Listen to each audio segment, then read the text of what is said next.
Unboxing a gift from Okinawa. This was given by my students today. Actually, kahit hindi natin birthday, ay palagi ako nakakatanggap ng mga regalo, lalong-lalo ng mga students ko na nagbibiyahe in the different parts of Japan o kaya sa iba't ibang countries. Okay, tingnan natin kung ano itong bigay ng aking students na sila ay nagbakasyon sa Okinawa.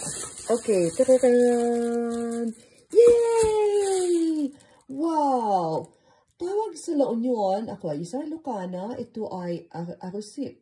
Dito sa Japan, ang tawag nila ay, actually sa English, sea grapes. Okay, parang grapes nga naman, no?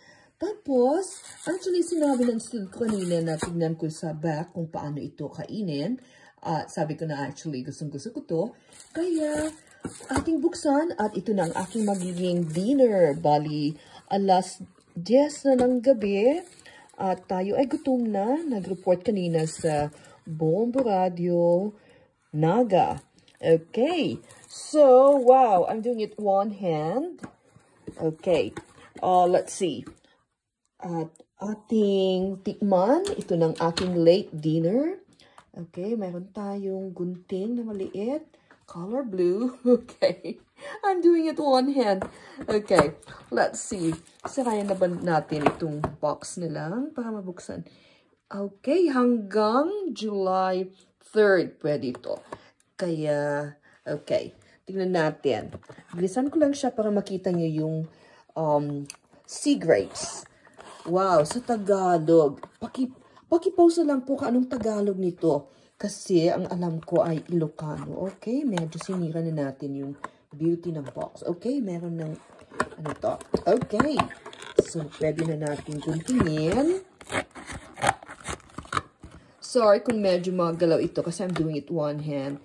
Bigla na lang na tayo ay nag-vlog ng isang present at gutom na tayo kaya ito yung ating dinner ngayon. Okay, so yan ang translation yan. Oh, wow! At sabi ng aking student na pwede kong lagyan ng salt. Okay, medyo, okay.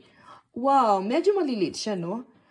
At, okay, sa translation ay medyo maalat ito, kaya pwede daw na, what they call, i-rinse natin konti. So, yun ang aking gagawin.